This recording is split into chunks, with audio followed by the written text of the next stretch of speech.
This judge you arrested in Wisconsin, she was breaking federal law, wasn't she? Yes, that's why we arrested her. She was helping an illegal immigrant escape being taken into custody. Is that right? Yes, and the field agents decided to open the case, work the case. And as Americans, do we get to pick and choose which laws we want to follow? We do not. If you're a state court judge, do you get to decide you don't want to follow federal law?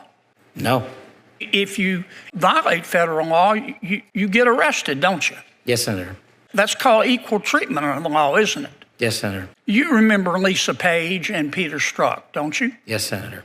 Strzok worked for the FBI. I think Ms. Page worked for Justice. The Inspector General found in its investigation that they hated President Trump and they really wanted Secretary Clinton to win. Is that true? That's correct, sir. This would be the same Ms. Page who sent an email to Mr. Strzok with whom she was having an affair. Trump's not ever going to become president, right? Right? And Mr. Strzok, with the senior official at the FBI, replied, quote, no, he won't. We'll stop it. Did I read that correctly? You did, Senator.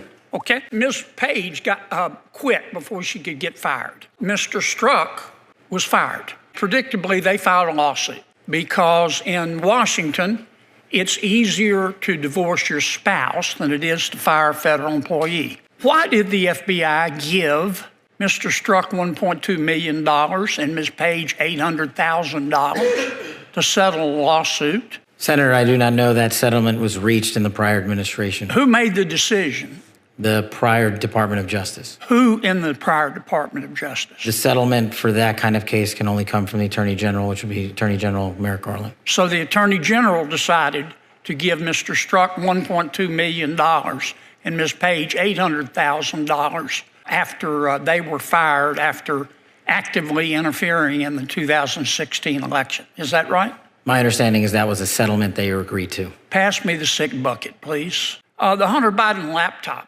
In October of 2016, shortly before the election, the New York Post wrote a story that was widely covered talking about Mr. Hunter Biden's influence peddling scheme based on his laptop. A couple of weeks later, Secretary of State, soon-to-be Secretary of State, Antony Blinken, organized a group of 51 so-called intelligence experts. Had some real rock stars on the list.